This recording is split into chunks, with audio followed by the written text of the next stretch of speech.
I had an experience with the Klan. They came to my house. Are you glad this thing's over? I didn't even call the police.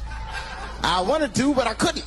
My mother used to let me understand that I'm being raised in a hostile environment. I know the difference of people laughing with me and people laughing at me. I guess you said, I don't want your show anymore, and you took a hike. Would you say you lost your mind, sort of? Chappelle pulls the race card. Everybody wants to know, why'd you walk away? He could have filled up arenas, man. Crazy. I said, yeah, I don't think I can do this, and I quit. And that was it. Have you ever had something happen that was so racist that you didn't even get mad? You were just like, God damn, that was racist. I had an experience with the Klan. They came to my house when I was little.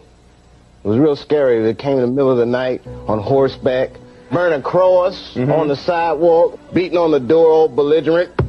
Come on out, you black sons of bitches! See, me and my brother, we were like horrified. We were just hiding in the closet, peeking out. But my mother, this is a strong woman, my mother, she went right to the door and opened it and gave him candy. From a young age, I noticed people were treating me different. These kids were just so mean and evil, but I didn't understand why they were treating me different.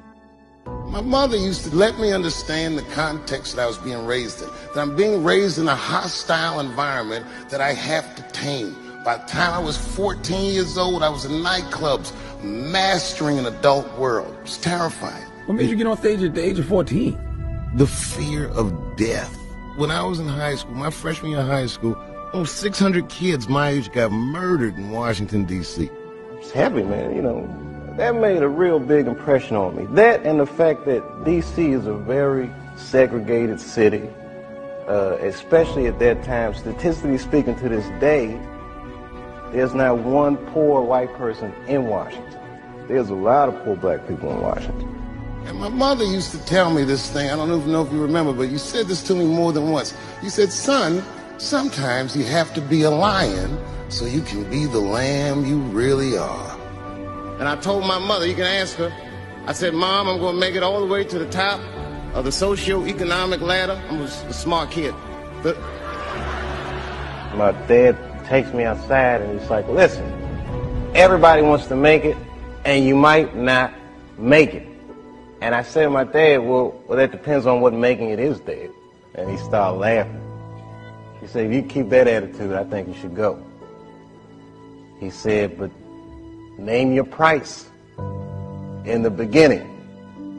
If it ever gets more expensive than the price you name, get out of there. He was the hottest comedian in the country.